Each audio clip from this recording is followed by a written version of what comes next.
we basically do tandeming. So we go around in a circle and get all the confetti.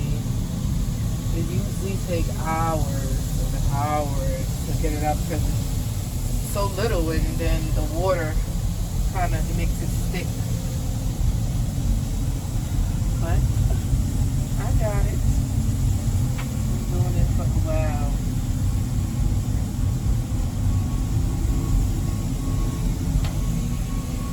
This is a look at some of the festivities in Puerto Rico and London. The biggest celebration, of course, happening right here in New York in Times Square.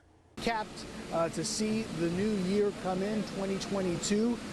Those who did attend in person had to show proof of vaccination. Masks were required, but nevertheless a good time for those who did pack the streets in and around Times Square. And once that ball dropped, that ball with all those Waterford crystals, it was time for the cleanup, and the sanitation department at it all night.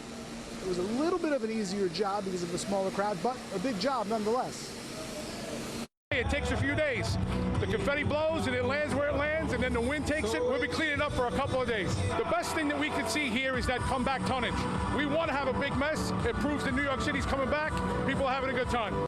And a good time. They did have about 3,000 pounds of confetti last night, much smaller than what they usually rains down each year. We want to have a big mess. It proves that New York City's coming back.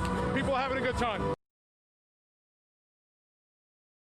Went to work to clean up. 67 sanitation workers, 14 officers swept up about 20 to 30 tons of confetti and other debris that covered the city streets. That's compared to 60 tons last year.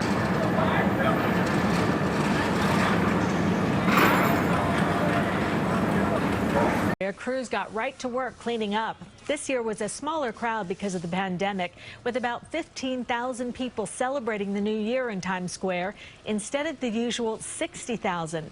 But sanitation crews still had plenty of confetti to sweep off the streets.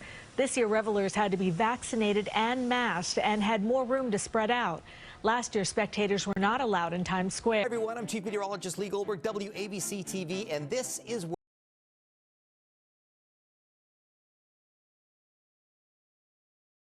or not. We have a special episode as we close in on the end of 2021 and the New Year's Eve celebration in Times Square. And of course, it wouldn't be the same without the confetti blizzard at midnight, or as we're actually going to learn, could actually be a little prior to midnight. Let me explain. This is Treb Heining joining us tonight. He is the confetti king, wizard, guru, also has background in balloon wizardry. There's a lot to talk about, and of course, meteorology is involved in this. Treb, thanks so much for being with us. Good. So I got into the event business with balloons for many, many years, and did Olympics and Super Bowls, all kinds of things all over the country. So how does the technology of designing balloon arches and doing these events turn into confetti for Times Square? Well, it really was a contact I had through the 1984 Summer Olympic Games. Talk with us more about the climate emergency. She joins us live now. You're actually in Scotland, coming to us live right now as world leaders are discussing the climate crisis. Shia, you actually spoke at the summit yesterday, congratulations, saying that the climate crisis is, quote, an intergenerational injustice. What are you asking from these global leaders, Shia? The message that we were bringing to global leaders is that the climate crisis is the biggest challenge of our lifetime. And we are not seeing the commitments go as far as we need to in terms of staying in right now. Get a degree in order to be part of climate solutions. And that is what we are also doing. We're on the streets and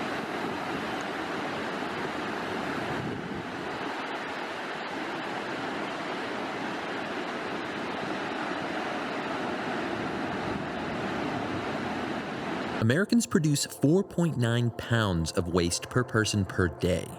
That's nearly 600 billion pounds per year. Where does it all go? It goes to places like this. The mountains of trash we throw away can have huge impacts on our environment and climate. The